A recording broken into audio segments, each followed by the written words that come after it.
সন্দেশখালী এলাকায় বিভিন্ন বিক্ষিপ্ত বিচ্ছিন্ন ঘটনা ঘটেছে।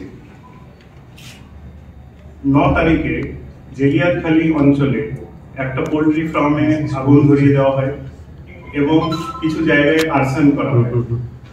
এতে পুলিশ বিভিন্ন মামলা রুজু করেছে এবং তার ইনভেস্টিগেশন চলছে, এটা আপনারা সবাই জানেন। তারপর থেকে গত 7 দিনে আর কোনো অপ্রীতিকর ঘটনা সন্দেশখালী এলাকায় হয়নি। ওখানকার সিচুয়েশন এখন পিসফুল এবং আন্ডার কন্ট্রোল। অনেক সিনিয়র অফিসার্স এবং যথেষ্ট পরিমাণে force including lady force diploid আছে সন্দেশখালীর বিভিন্ন এলাকাতে। এই সবের মাঝখানে যা একটা অভিযোগ উঠে এসেছে যে মহিলাদের যৌন নির্যাতন, এই বিষয়ে আমরা বিভিন্ন মাধ্যমে অনেকবার বলেছি এবং আপনাদের মাধ্যমে আরেকবার আমি বলতে চাই যে যদি কারো কোনো অভিযোগ থাকে তারা নির্দ্বিধায় নির্ভয়ে পুলিশের কাছে এসে কমপ্লেন জানাতে পারেন। আমরা ইনভেস্টিগেশন করব এবং যথাযথ আইনি পদক্ষেপ নেব। আপনারা জানেন গত কয়েকদিন ধরে রাজ্য পুলিশের একটি বিশেষ টিম 10 জন লেডি অফিসার, যাদের নেতৃত্বে 2 জন সিনিয়র লেডি ডিআইজি র্যাঙ্কের অফিসার রয়েছেন, তারা জায়গায় জায়গায় গিয়ে মহিলাদের সঙ্গে কথা বলেছেন এবং কারোর কোনো কমপ্লেন্টস থাকলে তারা সেটা নিয়েছেন।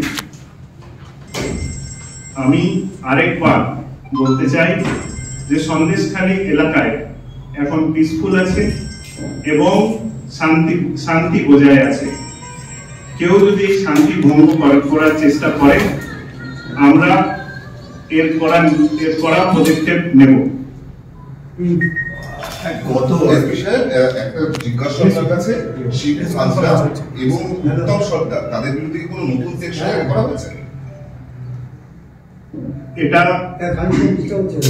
একটা কেসে এরকম একটা তথ্য উঠে এসেছে, এটা আমরা দেখছি, ঠিক আছে, এবং সেকশন অ্যাড করা হলে আমরা কি সেকশন অ্যাড করা হয়েছে এটা এখনো চলছে, আমরা অ্যাড করব।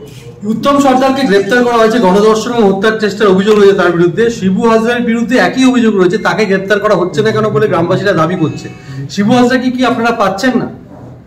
আমরা ইনভেস্টিগেশন করছি, ঠিক আছে, খুব শীঘ্রই পুলিশ এর যথাযথ নতুন করে কি আরেকটা কেস শুরু হয়েছে উত্তম সর্দার এবং আরো দুজনের নামে গণধর্ষণ এবং হত্যার চেষ্টা? নতুন কোনো কেস শুরু হয়নি। শিবু হাজরা এবং উত্তম সর্দারের বিরুদ্ধে হ্যাঁ একটা কেসে একটা সেকশন অ্যাড। কি সেকশন অ্যাড হয়েছে? ওটা 9 ফেব্রুয়ারি 144 ধারা ছিল। কোন মামলা অ্যাড করেছেন ওটা বলা যাবে না। ঠিক একটা বিষয় আপনার কাছে জিজ্ঞাসা, রাজ্য পুলিশ একেবারে টুইট করে এক্স হ্যান্ডেলে পোস্ট করে জানিয়েছিল কোনো সেক্সুয়াল অফেন্সের তথ্য আপনার কাছে ছিল না, কোনো কমপ্লেন ছিল না। এমনকি রাজ্য মহিলা কমিশন, ন্যাশনাল জাতীয় মহিলা কমিশন তারাও কিন্তু এই তাদের রিপোর্টে এই কথা বলছে। আপনারা টুইট করে জানিয়েছিলেন। আজকে যে গণধর্ষণের অভিযোগটা আসছে সামনে, এটা নিয়ে কি বলবেন?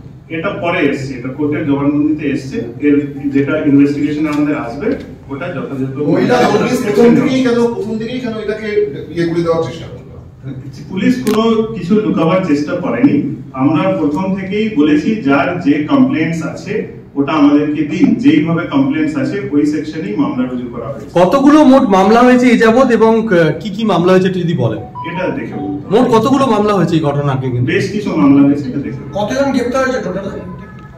এখন পর্যন্ত 17 টোটাল। যার বিরুদ্ধে গ্যাং রেপের অভিযোগ হয়েছে তিনি অন্যদেরকেও সময় সংবাদ মাধ্যমের মহিলা বলছে পুলিশের উদ্যোগ করে তার বাড়িতে গিয়ে ভাঙচুর করা হয়েছে, আপনাদের বিরুদ্ধে বাচ্চাকে ছুঁড়ে ফেলা হয়েছিল এদের অভিযোগ। তিনি শুধু বিজেপি করেন এবং যেখানে পুলিশ এবং পুলিশের সঙ্গে গুন্ডা বাহিনী গিয়েছিল অভিযোগ, তখন কিন্তু 144 ধারা ছিল। তাহলে কি করে ঘটনা কি বলবেন?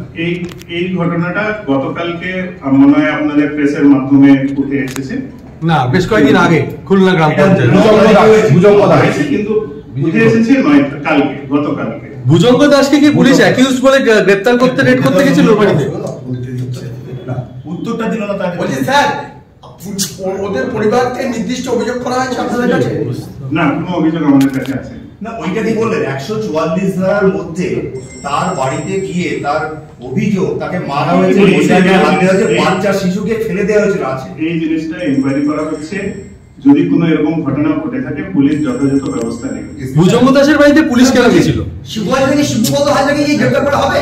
আবারই পুলিশ ইনভেস্টিগেশন করছে।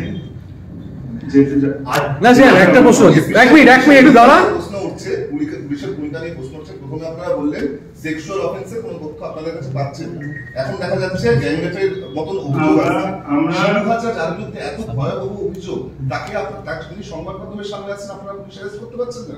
আমরা আগে থেকেই বলেছি যাদের যা কমপ্লেন্টস আছে ওটা লিখিত আকারে পুলিশের মাধ্যমে দিতে।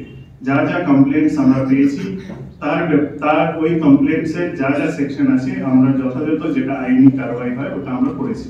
সন্দেশখালী মহিলারা তো ওখানে থানায় তো অভিযোগ করতে পারছে না, মহিলারা বারবার বলছে ভয় পাচ্ছে। এটাই আমি বারবার আপনাদের মাধ্যমে অনেকবার বলেছি, আবার বলছি, যার কোনো কমপ্লেন্ট আছে তারা নির্ভয়ে নির্দ্বিধায় পুলিশের কাছে এসে কমপ্লেন্ট করতে পারেন। হয় থানায় এসে বলুন বা আমাদের টিম বাড়ি বাড়ি যাচ্ছে, আমাদের যেটা বিশেষ মহিলা টিম আছে ওনাদের কাছে কমপ্লেন্টস দিলেও ওটা আমরা লিগ্যাল অ্যাকশন নেব। এই মহিলা টিম কি কোনো কমপ্লেন্ট পেয়েছে পর্যন্ত? হ্যাঁ, পেয়েছি। কটা অভিযোগ পেয়েছে?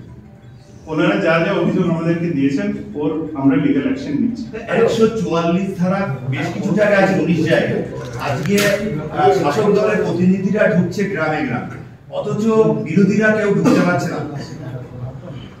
বলবেন না 144 ধারা যেখানে আছে ওখানে সবার জন্য সেম নিয়ম আছে। আমরা কাউকে ছাড়ছি কাউকে আটকাচ্ছি এরকম